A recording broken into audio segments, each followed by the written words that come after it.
Welcome to Conversations with Kyle. My name is Amar. Kyle's a CPA, and today we're going to talk about what happens when you make a mistake on your tax filing or your tax returns.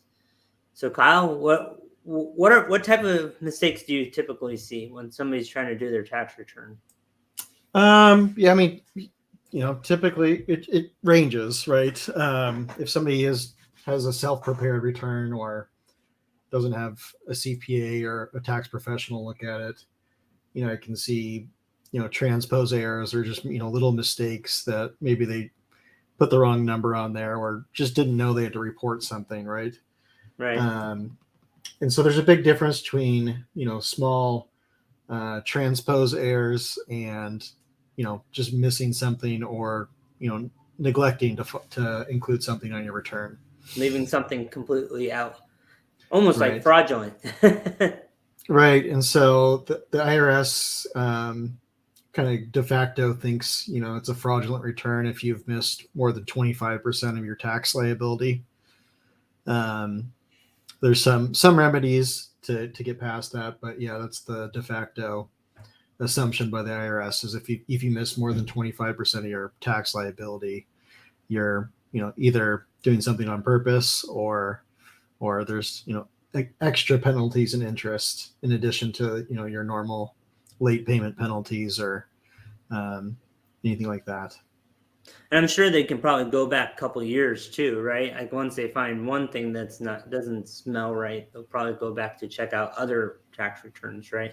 That could impact, um, I guess, the underreported income.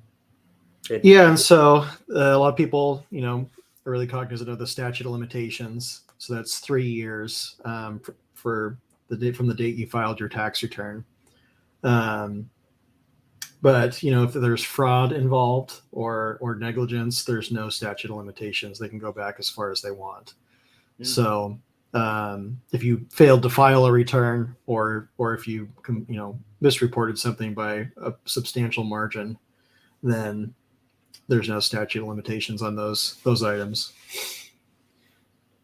yeah. So, what about calculations that you have to do? Like if you make a mistake in a calculation, how will the IRS like propose to fix that, or how would they treat that? Yeah, I mean, probably happened a lot more in the past when we didn't have software doing all the calculations for us. Um, but yeah, if there's a calculation error, it's considered the same, as the same thresholds as not reporting something. So if you missed by over 25%, it's considered fraud. If it's under, you have these other penalties and interest Yeah. associated with it.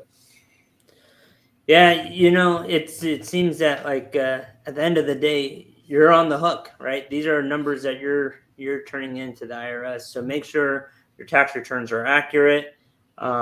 Make sure that you've double checked some of the numbers. Make sure you have all your income reported correctly. You're not over reporting deductions.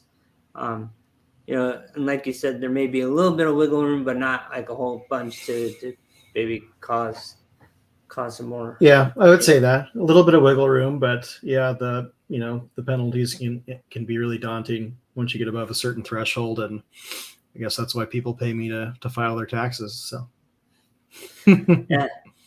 Um, do you have any ending thoughts?